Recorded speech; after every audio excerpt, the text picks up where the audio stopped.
জ্বালানি সংকট নিরসনে সরকারি উদ্যোগের পাশাপাশি বেসরকারি খাতকে বড় পরিসরে যুক্ত করতে চায় সরকার। বিশেষ করে আমদানি, অবকাঠামো ও সরবরাহ ব্যবস্থাপনায় বাড়াতে চায় বেসরকারি বিনিয়োগ।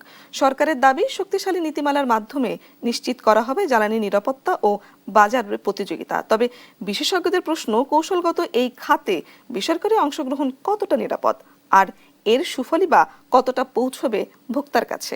শাহিনুল ইসলামের সাগরের রিপোর্ট। দেশের শিল্প, পরিবহন থেকে শুরু করে বিদ্যুৎ উৎপাদন, অর্থনীতির প্রায় প্রতিটি খাতে নির্ভরশীল জ্বালানির ওপর। অথচ সরবরাহ ঘাটতি, আমদানি নির্ভরতা এবং অবকাঠামোগত সীমাবদ্ধতায় বারবার তৈরি হচ্ছে সংকট, যার সরাসরি প্রভাব পড়ছে শিল্প উৎপাদন এবং ব্যবসায়িক কার্যক্রমে।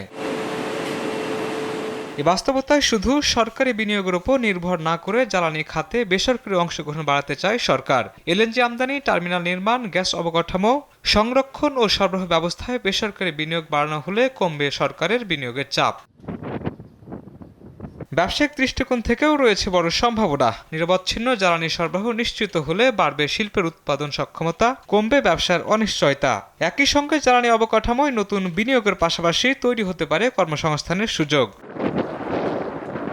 তবে প্রশ্নের জায়গা, জ্বালানি সাধারণ কোনো পণ্য নয়, এটি জাতীয় নিরাপত্তা ও অর্থনীতির কৌশলগত খাত। বিশেষজ্ঞরা বলছেন, বেসরকারি বিনিয়োগে মুনাফার লক্ষ্য আর জনস্বার্থের মধ্যে ভারসাম্য নিশ্চিত করাই বড় চ্যালেঞ্জ হবে।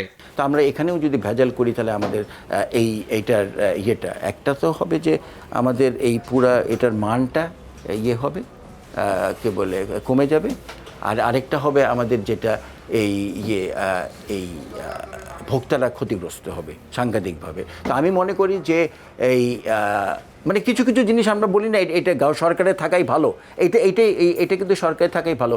বিশেষজ্ঞদের মতে বেসরকারি বিনিয়োগের সুযোগ তৈরি করা প্রয়োজন, তবে নীতিমালা ও নিয়ন্ত্রণ ব্যবস্থা দুর্বল হলে প্রতিযোগিতার বদলে তৈরি হতে পারে একচেটিয়া বাজার, যার প্রভাব শেষ পর্যন্ত পড়তে পারে জ্বালানির দাম ও ভোক্তার উপর। ক্রাইসিস হতে পারে হঠাৎ করে, ডিমান্ড তারা ম্যানিপুলেট করতে পারে, এটা ধরে রেখে দাম বাড়াবার করতে পারে। হ্যাঁ, তো ওরকম ধরনের প্রবলেমটা আসতে পারে। সংশ্লিষ্টরা বলছেন, বিনিয়োগের সুযোগ তৈরি করলেই হবে না, দরকার স্বচ্ছ দরপত্র, প্রতিযোগিতামূলক বাজার, মূল্য নির্ধারণের স্বচ্ছতা এবং শক্তিশালী নিয়ন্ত্রণ কাঠামো। শাহিনুল ইসলাম সাগর, দেশ টিভি, ঢাকা।